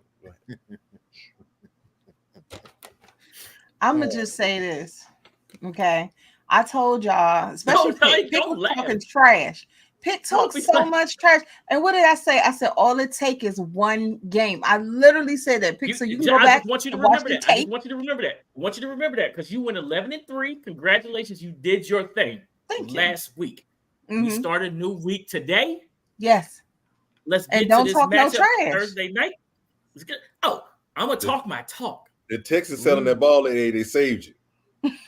Yeah. The Texans selling that ball. Man, they saved me too. It's no reason we can talk about that. They tried me. McDermott and Joe Brady. Joe Brady, Sean McDermott, 2 William Murray guys just made the dumbest mistakes I've ever seen in my life in that game. So what you're telling me is William and Mary don't have they had a bad week. Clutch coaching. Y'all don't have clutch coaching 101. Y'all don't have clutch coaching. Okay. That was pathetic. But last end of the game, ball management. 33 seconds, you're on your 3-yard line. Yeah, it was terrible. Times. It was terrible. It don't even make sense. It was terrible. Listen, Ron, don't be laughing at me. This is where we bounce back at. Yes, Pick. We just gonna say yes from now on. This is where we bounce back at. All right. This month, we are using Caesar Sportsbook for our lines for the month of October. We have the San Francisco 49ers trying to bounce back. They are still a game behind in the West. So this Thursday night, they could actually be playing for the lead in the AFC West. I'm sorry, the NFC West. They played the Seattle Seahawks. Both of these teams are coming off of a loss. Let's look at the line. All right, you ready, say it? We got San Fran at -3 at -1. I'm sorry, -3 at +100. -3 at +100. Their money line is -178. The Seattle Seahawks are +3.5 at -120. Whoa. You said 3 or 3.5? You said 3 or 3.5. 3.5. I thought you said 3 the first time with San Francisco. My bad. It's 3.5. Yes, Okay. 3.5. Right. It's 3.5. Gotcha. It's +100 for San Fran. It's -120 for Seattle. This makes no sense. You don't throw me for a swing. So it's Yeah, plus because 3. So look plus at 3.5 Seattle. Al. Yeah, Al, you looking at this line too, right? I am looking at it right now. This line, it makes no sense. I'm reading it correctly. Said I need you to write this down. Okay. Now say it again. San Fran is -3.5 at 102. +100. No, that's not right. That's not what I have picked. I got -3.5 at -102. That's For what I San have Fran? for San Fran. -3.5 at -102. That's on Caesars. That's on DraftKings. I don't know what Caesars. No, has. I'm on Caesars. I'm sitting here. Look at that. I believe you. That's crazy. Plus Screenshot it to me. Screenshot it to me. Yeah, please. That's crazy. Yes, screenshot it to me. Man, that's a no-brainer. You take that. You take I'm that. gonna put it in the chat. I'm I'm ready to go book on Caesars right now. That's free money if they win. All right. It's So a here we division go. game. Yeah, it is. And here it comes to you, Lady A. Thank you. All right, it's in the chat right now. All right, so here we go. It is -3.5 at +100. San Fran's money line is -178. Mm-hmm. All right. Seattle is +3.5 at -120, which it should be flipped, but it is what it is. And their money line is +150. That is crazy, man. The over-under set at 49, What? 110 both ways. I swear, I'm trying to tell y'all. Look, I'm refreshing the app. I believe you. Refreshing the app and everything. That does not make sense. This is totally flipped. It's like somebody made a mistake. So if you got the Caesars app, Bet it. and you bet that right now.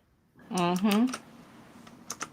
Yeah. Before they realize what's going on, because they are making a mistake right now. And that's why it was confusing to me, because I'm looking at this line like this is not right. They want everybody to jump on this money line for some reason. I'm just going to tell you, I'm staying away from it. On the Seattle money line. I mean, It looks like they want everybody to take to lay the 3.5. I'll put some on the spread. It looks like they want everybody to take the 3.5 at +100 as well. yeah, but that's backwards. You want you to take the 3.5, but then they also want you to take them. I mean, that's you got to take the 3.5, right? You got to take. You got to lay the 3.5. If you're betting, if you're betting, Right, if you're betting. If you're betting, all right. Listen, pick us first, right? Yes. Yes. Pick us first, and Thursday Night Football has been producing unders for everybody except for when Atlanta plays, because it seems like they just let people score. They score. They kill the overs. This is a divisional game here. Both of these teams are hurting a little bit. They both lost. Give me the under. Yeah. Okay. Damn, pick. My bad. Damn. Oh man, why you do that, pick? Right. I'm trying to win. Oh, It's about winning. That makes it even worse. I got to take another pick now. that minus, you like your record almost like one of these bad lines, man. You minus something, man. Good gracious. Oh, just cut me. Just cut me deep, Al. Just cut me deep. I love you, pick. I love you, man. I'm just speaking the truth, man. Oh man. Oh goodness gracious. Let me look at this one more time. Can I come back to me real quick, man? I got to think about this. Lady A. Oh no, it's a said or Lady A. It's I'm last. Oh.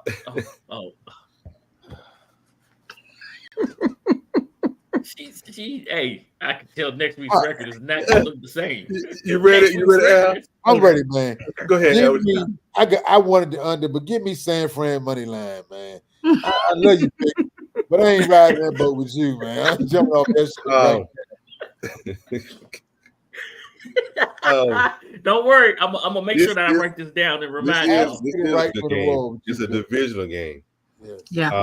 With it being a divisional game, the under is feasible in this game. But both of the teams need this game. Yes, both of the teams coming off a loss. I think San Francisco needs this game more than Seattle does. Because I think San Francisco has a stronger schedule down the line. Man, I want to stay away from this game as well. True. Yeah, I'm gonna go with San Francisco money line. Okay, so I just want to point out that Pitt, I was looking at the scores for last week. It was a throwback score. For last season for the Commanders under Ron Rivera. You had the same, isn't it like the same record? You know what? Lady A? Huh? No, I'm not doing this with you. I'm not doing this with you. Okay, I'm sorry. All right, cool. She's taking shots. Matter of fact, she pulled a Uzi out. My bad. Okay, we're moving forward. Yes, we're not going to talk about last season. And I guess you don't want to talk about last week. Nope. Understood. Okay, so I too said, and you know what? 49ers will be there. Hello, lady. Hello, lady. Be messy. What are you doing, Sid? What are you doing, Sid? We got something for you, Pick. What are you doing, Sid? Say about to be messy. I'm about to end the whole show. We go accident. Oops. Oops. There goes. Oh man. Yeah.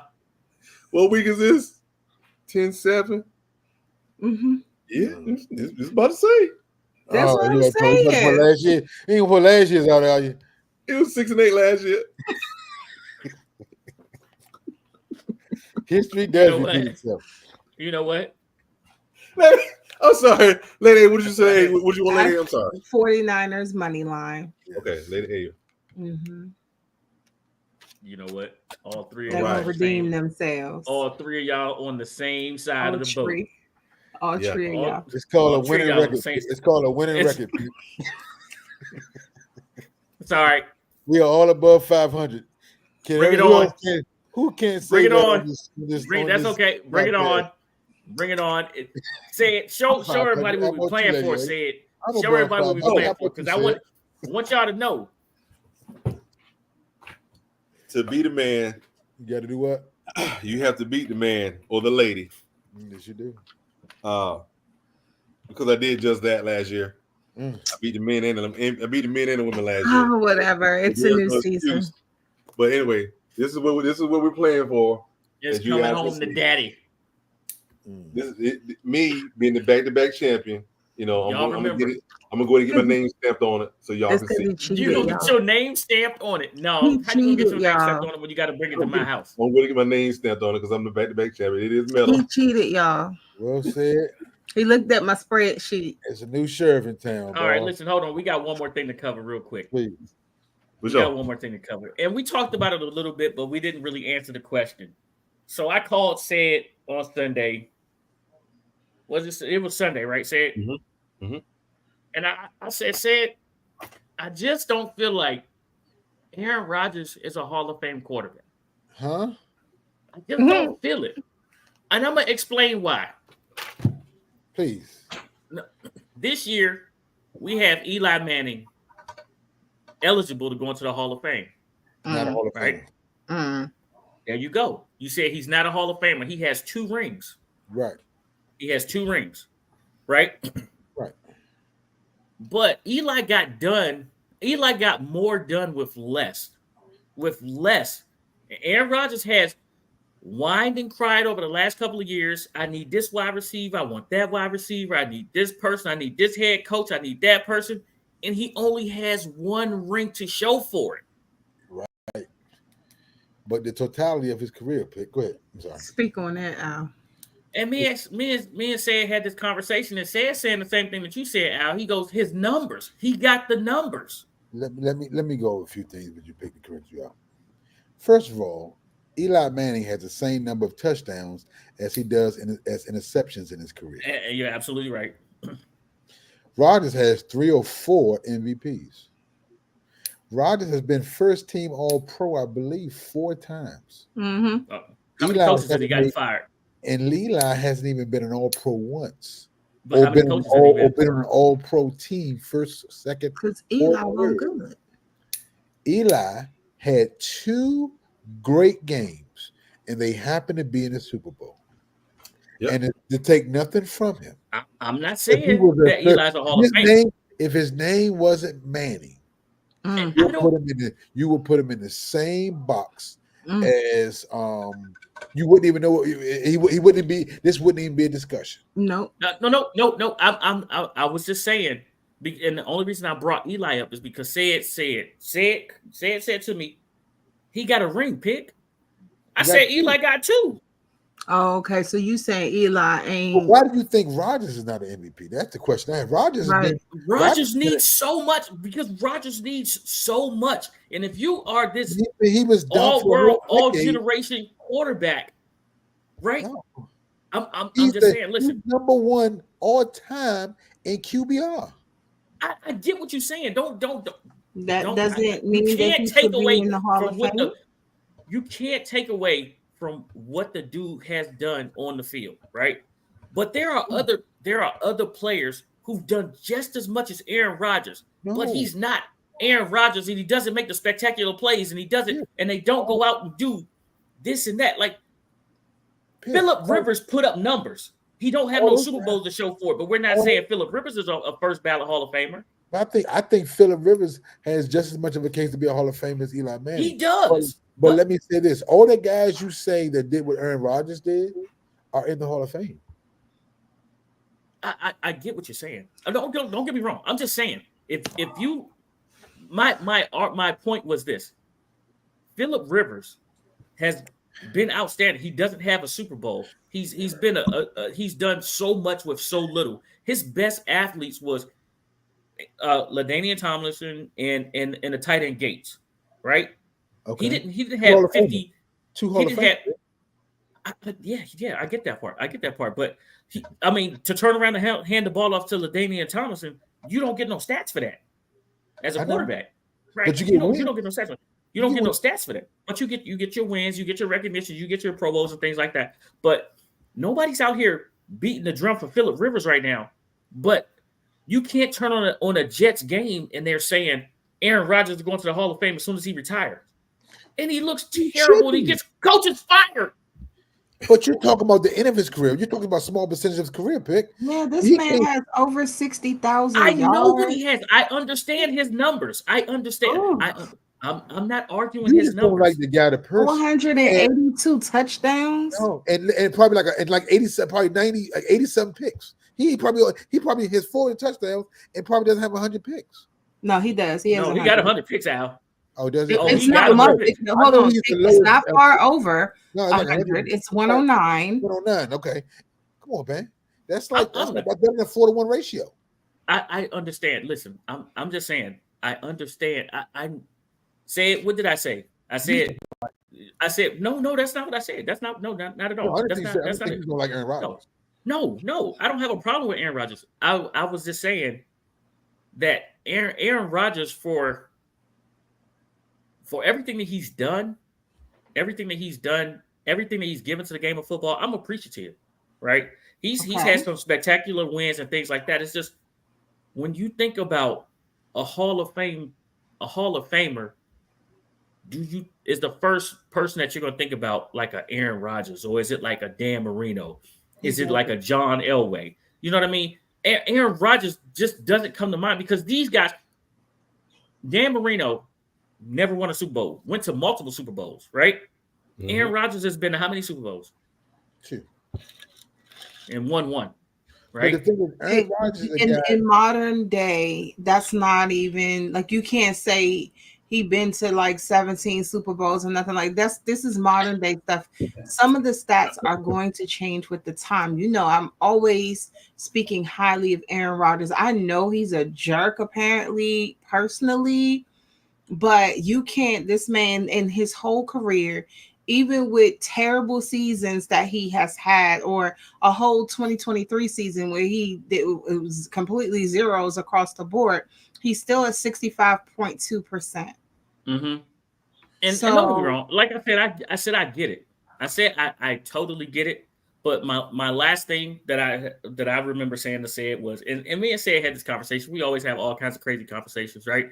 I think the last thing that I said to say it was something.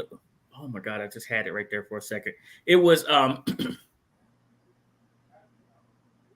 it was literally how a quarterback is supposed to elevate your team, right? A quarterback elevates your team. And Jermaine said it. He said, come December and the end of the year, players make plays, right? Yep. And my question was, who was his Pat Mahomes to stop him from going to NFC championship games? And who was that person that stopped him from getting to more Super Bowls? And we couldn't think of one because there has been no other dominant quarterback on the NFC side of things stopping him from going to Super Bowls. He hasn't had to run up against a Pat Mahomes like Josh Allen is running up against Pat Mahomes right now every year. But he also came up in the era with, first of all, he started late, but he also came up in the era with Brady and the end of the end of Peyton Manning. But Brady's on the AFC side. He's on the AFC side. Who on the NFC side? Who on the NFC side stopped him from going to more Super Bowls? He didn't run up against a Michael Jordan. Brady stopped him once. Brady didn't. He beat him in Green Bay when Brady won his last Super Bowl pick. Yeah, he went 13-3. He went 13-3. You talking about when Brady was with Tampa? When Brady was with Tampa. Okay, yeah. He was number one seed. Also, that's one person. That's one. You ran into Brady one time. But Brady was literally killing it when it comes to the Super Bowls and things like that. But who stopped him from getting to the Super Bowl? I get what you're saying. On the NFC side, who stopped him from getting there? Himself. And he will always go down as a guy who should have had more Super Bowls. He should have, because of the talent he has.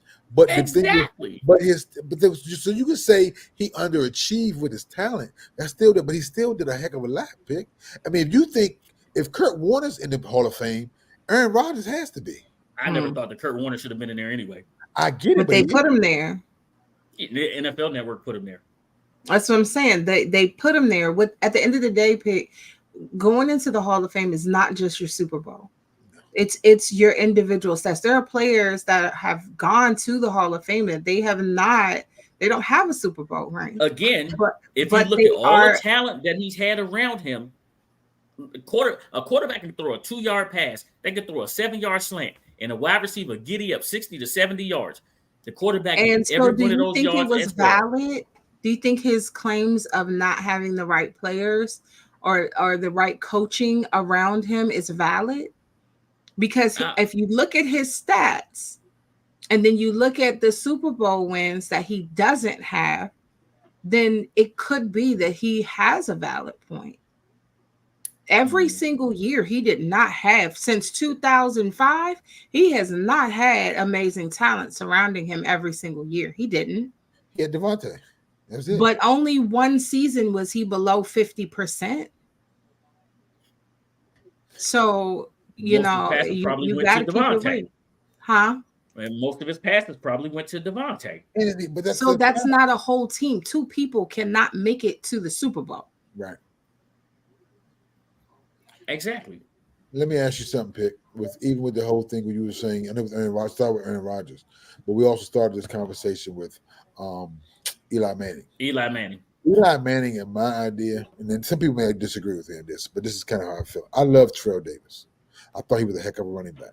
But I didn't necessarily think he was a Hall of Fame running back. Right. But because he had 2 Super Bowls and his career was shortened through injury and that whole NFL network and that whole, connections type of thing, I think that is why he wasn't the first ballot. I think that got him into the Hall of Fame. But he's if I say my top all-time backs, I don't know where I would put Terrell Davis on that list. I mean, it would definitely be outside the top 10 and probably outside the top 15 potentially. Right. I mean, I would have to do the list, but I think that is kind of where Eli's going to go. He's going to be a Hall of Famer in some guys' eyes because of the Manning name and because of the 2 Super Bowls.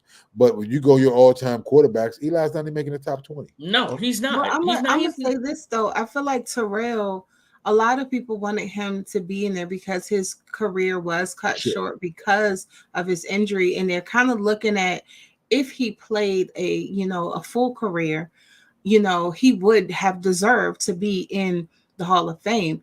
I don't feel the same argument is made for Eli. No, I can't even put them in the same category because Eli. I thought I said poor man's Terrell Davis. If I did, that's what I meant. Yeah, but Terrell. Terrell's had all pros. He was named an all pro. He almost, if I'm correct, he might have even had close to 2,000 yards one year or something close like that. Yes. But Eli, like I said, man, he's been average Joe his whole life outside of having the name Manning. If his name was not Manning, we would not be talking about this guy. And Eli navigated his NFL career with an entitlement because of his last name. Even if you think about, and I think I've brought this up before, when he got drafted, he had an entitlement, which I know I'm one of the people that looked at him like, for real, dude, So a lot of people kind of aren't Eli fans because of the way he navigated through his career, thinking that, I got this Manning name and I deserve XYZ. And let's keep it real, Al, what you said about the 2 good games just happened to be Super Bowl. Well, then who got them to the Super Bowl is what matters. And it wasn't him. It was the defense. It was the defense that got him there. I go straight hand in the boys. Yeah, it was the defense that got him there. Cup, all those guys, man. He was carried the whole by season the defense. By the defense. Tiki Barber. What's that? Mamani Tuma. Other guys. I mean, a lot of the guys, what I'm saying, that he had talent around that was carrying them. And it's funny because they won a Super Bowl one year being 9-7 during the season.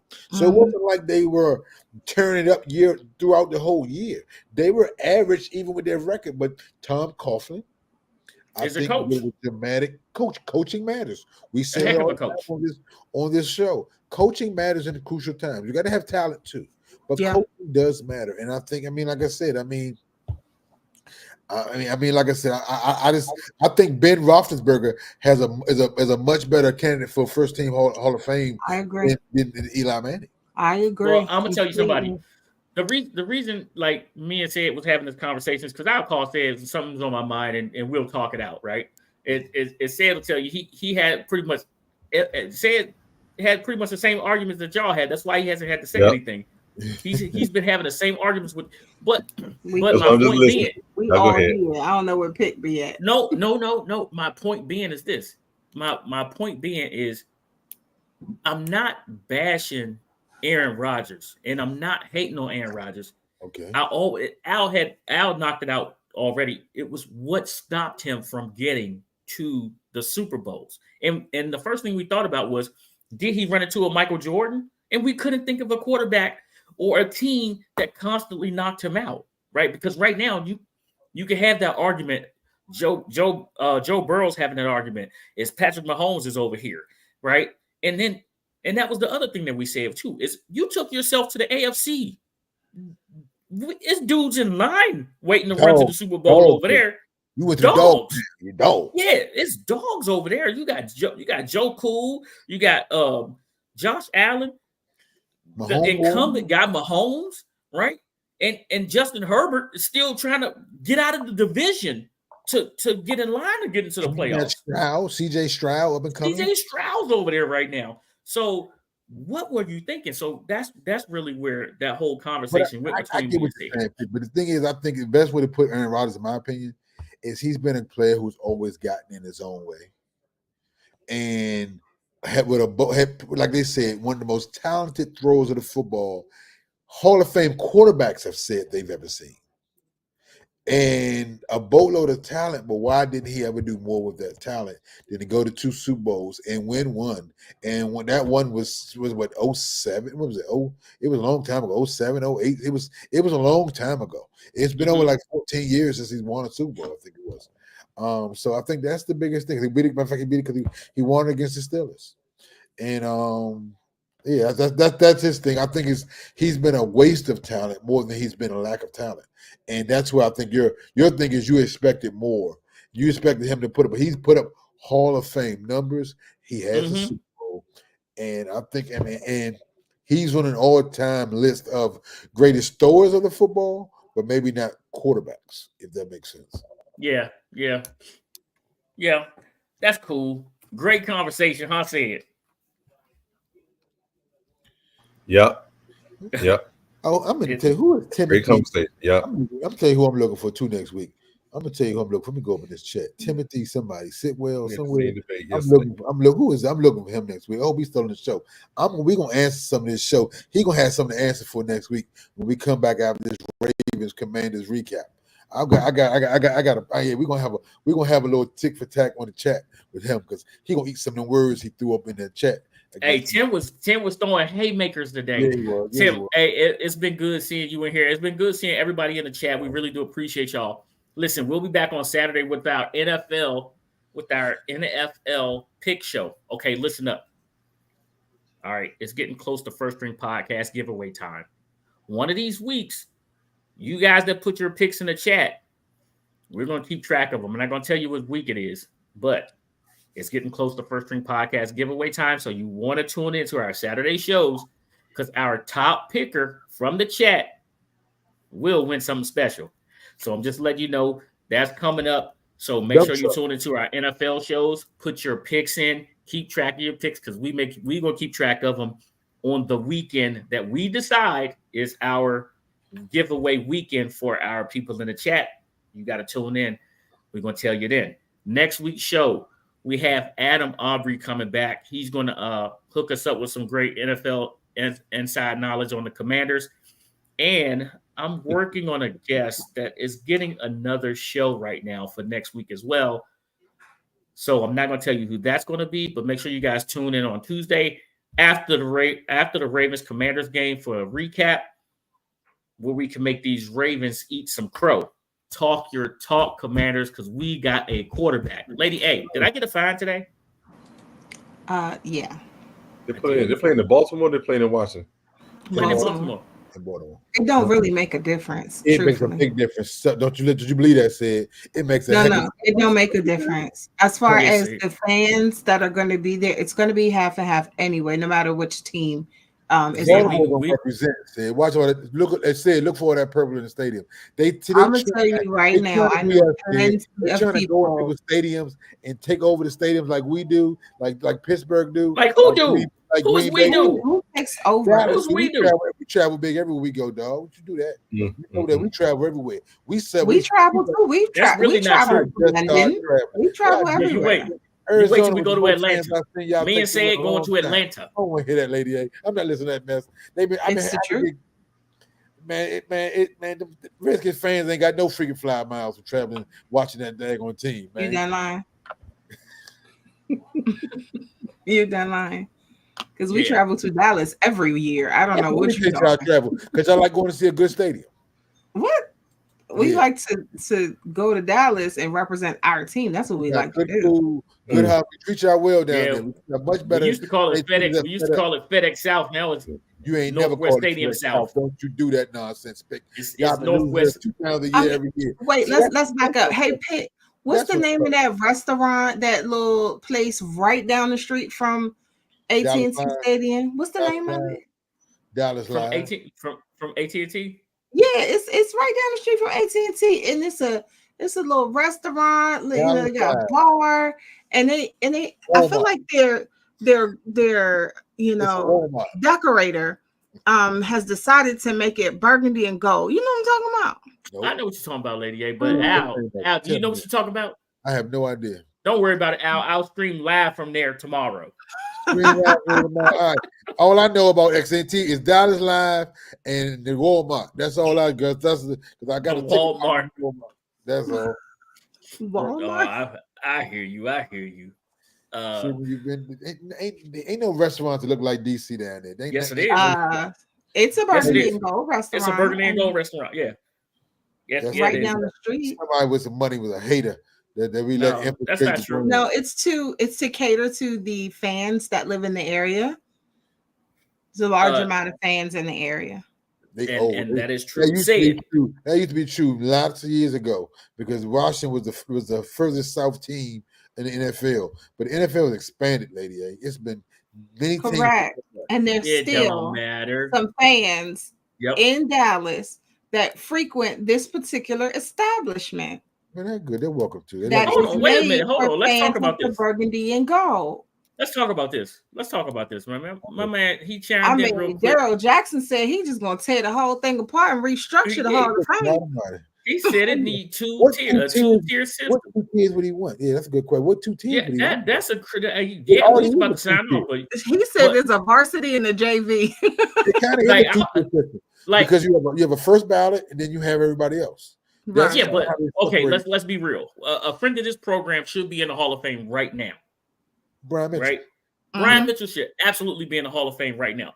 London Fletcher has the exact same number as Ray Lewis. If you put them side by side, the only reason if you put London Fletcher's numbers next to Ray Lewis, the only thing that you would see the difference is a Super Bowl win. That's the only difference.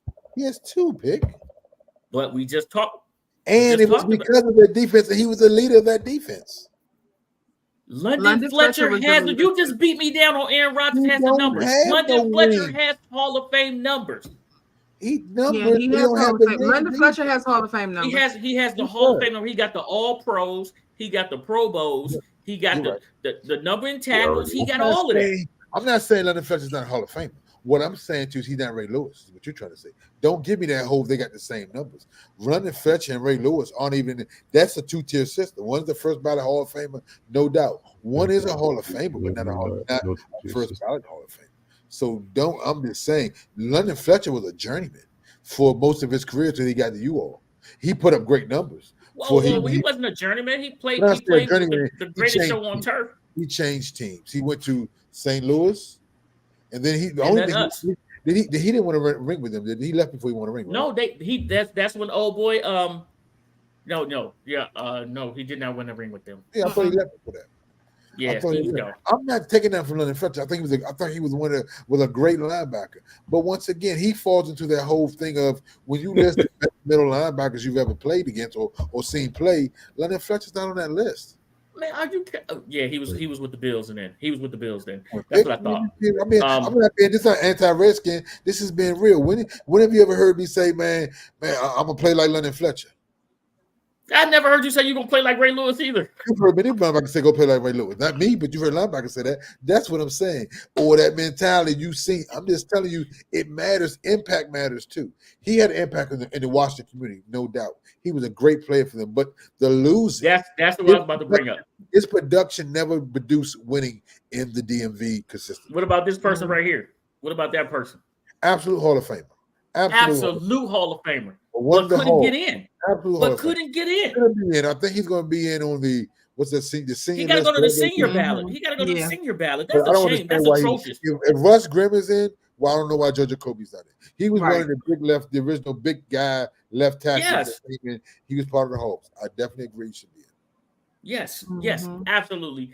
So my man, who just ripped that whole comment? Darrell Jackson. Thank you for chiming in with that little bit right there, man. We really do appreciate it. Say it. Let's do it, man. Did we cover everything? Yes, covered it all, and then some. Put a blanket on it. All right. Yeah. Yeah. Lady A will be sitting out the fire tomorrow. Yeah, expect FedEx at your door. Shout out to my son, United States Air Force, First String Podcast, second to none. Come get some. Tell them, say it. Go Dogs. Undisclosed Raise hell. How about it? It's wartime, baby. This what you signed up for. This what we worked hard for. You for. Y'all the first string. Y'all gotta go set the tone now. Hey, let's go. Lace 'em up, it's the First String Podcast Show. Hey, let's go. They spitting facts on the First String Podcast Show. Hey, let's go. Let's go. Hey, let's go. 'Cause it's time for the First String Podcast Show. Hey, let's go. Lace 'em up, it's the First String Podcast Show. Hey, let's go. They spitting facts on the First String Podcast Show. Imagine talking sports, having fun with the fam. At a starting lineup, First String is what you have. An entertaining stream with the Pro Bowl cash. When the viewers chime in, they gon' answer what you ask. Representing for the Queens, yeah, we got Lady A. A super knowledgeable woman who can break down any play. Say it from the South, so he read GA. The Falcons, the Bulldogs, the whole Peach State. Drunk Uncle Al, only way you can describe him. Every time he crack the mic, you know he gon' be wildin'. Last but not least, it's my man Toothpick. Commanders is a squad and he the captain of the ship. So if you feel the vibe, go ahead